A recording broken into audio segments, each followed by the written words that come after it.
Worli hit and run प्रकरणी कुठल्याही राजकीय दबावाला बळी पडू नका, व्यवस्थित तपास करा अशी सूचना उपमुख्यमंत्री देवेंद्र फडणवीस यांनी पोलिसांना केलेली आहे।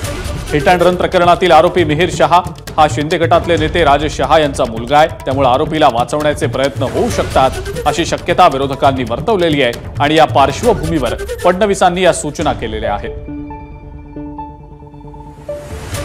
दरम्यान या सगळ्या प्रकरणावर आता राजकीय वर्तुळातून सुद्धा प्रतिक्रिया उमटू लागलेल्या आहेत, त्यापैकी काही प्रतिक्रिया पाहूया।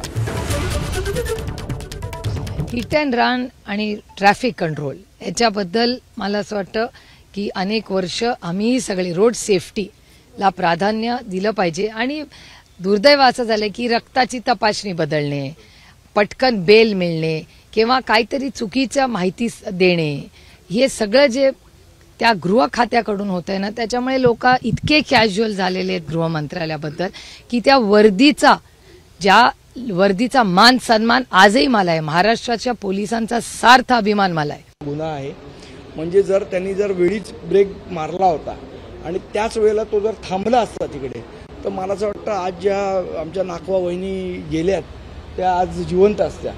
पळून जाण्याच्या नादात त्यांनी त्यांना फरफटत 3 किलोमीटरपर्यंत नेलं, 3-4 किलोमीटरपर्यंत नेलं आणि त्यांचा त्या फरफटण्यामुळे मृत्यू झालेला आहे। त्यामुळे मला असं वाटतं ह्याच्यामध्ये खरं तर 302 इंटेन्शनली हा झालेली गोष्ट आहे। हा 302चाच गुन्हा दाखल झाला पाहिजे आणि जो कोण आरोपी असेल त्याच्यावर कडकात कडक कारवाई ही पोलीस स्टेशननी केली पाहिजे। नमस्कार, मनसुद्धा तुझं ही वेगळ्याच प्रकारची मालिका तुम्हा सगळ्यांना खूप आवडली होती। याचा दुसरा सीझन कधी येणार अशी विचारणा झाली। प्रतीक्षा संपली आहे मित्रांनो, येतोय मनसुद्धा तुझाचा दुसरा सीझन। होई मनसुद्धा तुझं